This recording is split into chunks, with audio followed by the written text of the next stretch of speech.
মাদ্রাসার ছাত্রদেরকে কোটা দেয়, যাকাত খাইস, ফিতরা খাইস, আবার বড় বড় কথা বলিস। কথা বলেন। প্রশ্ন হলো, তুমি যে ডাক্তার হইছো, তুমি যে ডাক্তার হলো ঢাকা মেডিকেল আর চট্টগ্রাম মেডিকেলে পড়ে, কার বাবার পয়সা দিয়ে ডাক্তার হয়েছো? তুমি যে চট্টগ্রাম বিশ্ববিদ্যালয়ে পড়লা, ঢাকা বিশ্ববিদ্যালয়ে পড়াশোনা করলা, তুমি কার বাবার পয়সা দিয়ে পড়াশোনা করেছো? তোমরা আমাদের গরিব মানুষের, মেহনতি মানুষের মাথার কাম পায়ে ফেলানো ট্যাক্সের পয়সা দিয়ে পড়াশোনা করো।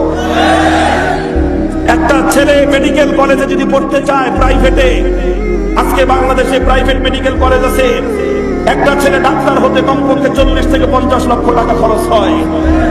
আর সরকারি ভাবে, সরকারি মেডিকেলে পড়লে তার 1 পয়সাও খরচ হয় না। 2-4 হাজার টাকা দিয়ে সে মেডিকেলে পাশ করে নাম করা ডাক্তার হয়ে গেল। তার পিছনে এক একটা ডাক্তার তৈরি করবার জন্য কমপক্ষেও একটা রাষ্ট্রের 50 লক্ষ টাকা করে খরচ হয়। কোত্থেকে আসে 50 লক্ষ টাকা? এই 50 লক্ষ টাকার মধ্যে আমি মামুনুল হকের ব্যক্তিগত দেওয়া ট্যাক্সের পয়সা আছে। ওই 50 লক্ষ টাকার মধ্যে একজন মেহনতি কৃষক, শ্রমিক, রিক্সাওয়ালার ট্যাক্সের পয়সা আছে। তাহলে তুমি যে আমাকে বললা আমি বড় লোকের যাকাত খেয়ে পড়াশোনা করেছি, তুই বেটা কার বাপের পয়সা দিয়ে ডাক্তার হয়েছিস? তোমাকে আমি অভিযুক্ত করতে চাই না, কারণ তুমিও আমার সন্তান, তুমিও দেশের সম্পদ দিয়ে শিক্ষিত হয়েছো, ডাক্তার হয়েছো, আমি তোমাকে অনার করি। তুমি দেশের সম্পদ ব্যয় করে শিক্ষিত হয়েছো, ঢাকা বিশ্ববিদ্যালয়ে পড়ে, আমি তোমাকে কটাক্ষ করতে চাই না, আমি তোমাকে সম্মান করি।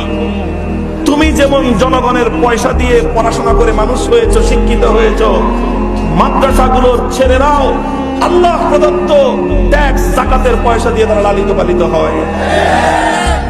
আমাদের যাকাত আসে বড় লোকের পকেট থেকে, আর তোদের ট্যাক্সের পয়সা যায়, তোমাদের ট্যাক্সের পয়সা যায় সাধারণ মেহনতি মানুষের মাথার ঘাম পায়ে ফেলানো ট্যাক্সের পয়সা দিয়ে।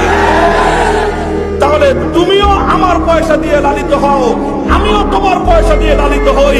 তুমি যদি আমাকে কটাক্ষ করতে আসো, তাহলে আমিও ইটের জবাব পাথর দিয়ে দেওয়ার জন্য প্রস্তুত।